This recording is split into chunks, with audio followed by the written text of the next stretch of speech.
The industry that was never meant for you, and I'm changing that. I came out to Australia when I was 7. My mother had $70 on her. We started life totally anew here. I was born in Beijing, and I came out without speaking English and starting basically living my uncle's garage as the start of my life here in Australia. Now, my parents always had amazing work ethic. So my mother sewed clothing. So I grew up in a sweatshop, and she would work all day and all night just to put food on the table. Dad worked as a chef in a restaurant, but it meant that he had to cycle to the restaurant. And sometimes he would miss the last train and literally sleep at the station.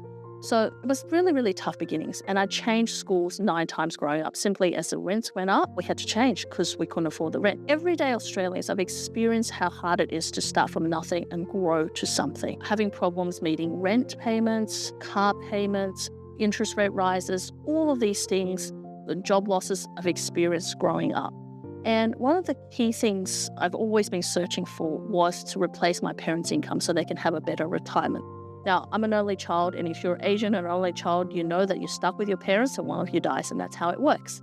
And so for me, finding a better solution, and I couldn't work out how that could be with residential. You continue to accumulate properties, and ultimately one day after 10 or 15 or 20 years, you sell off 50% of your properties, and you pay off that, and you live on about 2% net. I don't know how you could retire on that.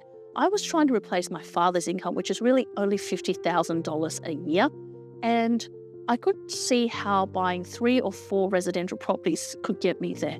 In fact, that's how I started. I started investing in residential property when I was in my 20s, and I bought 3 properties, working as a beauty therapist while I was at law school, and I all of a sudden found I was serviceability tapped out. I couldn't move forward because I couldn't service anymore. So how do you move forward from here? I realized that there had to be a better way.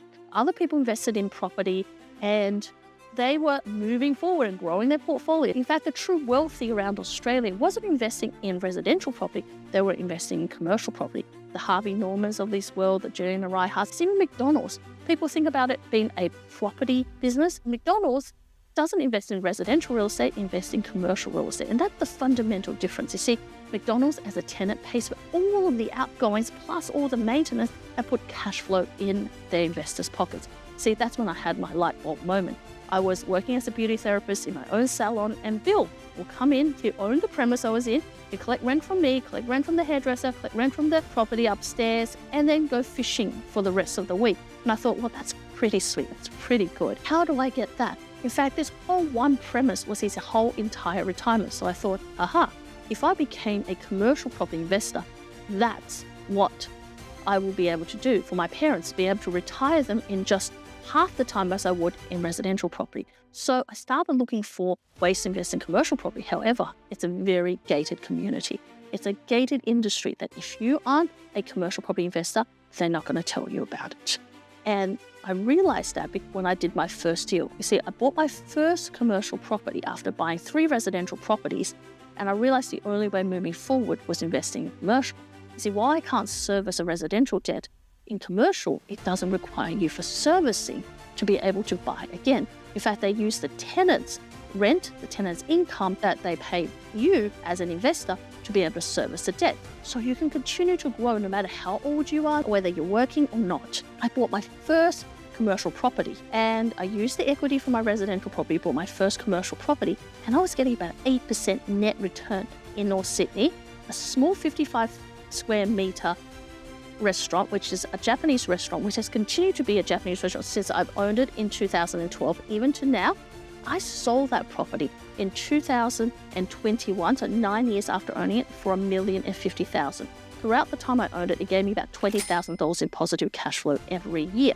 Now, that's a fantastic investment, and you think, well, how can I repeat that?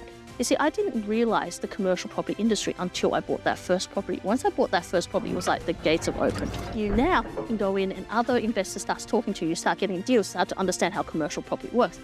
But then it became a mission, because I realized that everyday Australians deserve to have an option to invest in commercial or residential property, to be able to grow their portfolios in residential and then switch to commercial to get them to retirement so much faster. I realized the cash flow from the commercial property literally means you could get to financial freedom in half the time as you would in residential, and with doubling your income. Sometimes one commercial property can equal to 10 residential properties, the cash flow it gives you. And for me, that was not only a light bulb moment, but it became a mission. It became a mission for me to let everyday Australians know around Australia that they have an option to invest in commercial property, but also show them a step-by-step way, a system of how they can invest in commercial property, how they can get the returns, how they can grow their portfolios, how they can retire sooner. Because if you're like my parents and you wake up at 55 or 60 and you want to retire the next 5, 7 years, or even in 3 years, but you're too late for the residential market, you felt like you've missed it, what is the pathway so that you could get to that retirement figure, retirement income that you want in that 3, 5, or 7 years? Or you can do it through commercial, and you don't need 10 properties. All you need is a good 3 properties to get you there. And that's why I've distilled it into facts and figures and strategies: cash flow, growth, and uplift. The reality is, when you look at the numbers in commercial property, let's say $1 million paid off. So let's say you go out and buy a house in residential.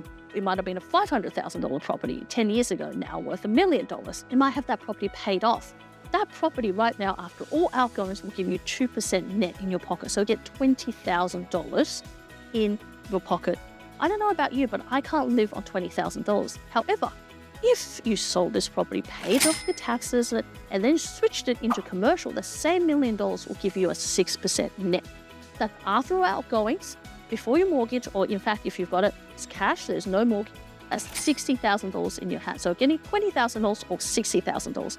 Now, I don't know about you, but I can live on $60,000 versus $20,000. So the numbers don't lie, and commercial property can 3x and 10x your cash flow so that you can retire faster. The missing piece for most people is understanding how to invest in commercial property, understanding how to do deals, how to speak the language that is commercial property. If you're thinking that commercial property has more risks, it's more scary, it's more complicated, it's just because you don't know how to speak the language. You don't know the key words. You don't know how the deal's put together. And it's fundamentally different from residential. There's no more risks in residential. It's just different. Ever since 2012, my first investment into commercial property, I've been helping everyday Australians become financially free through investing in commercial property, and I want to do the same with you. I want to show you the numbers. I want to show you how to put the deals together. I want to show you what to avoid in this current market, because 2026 is going to be very different from any other year that's before, and I'm going to share with you how the capital growth in commercial property works, but fundamentally how you can do your first deal with security and confidence in commercial property.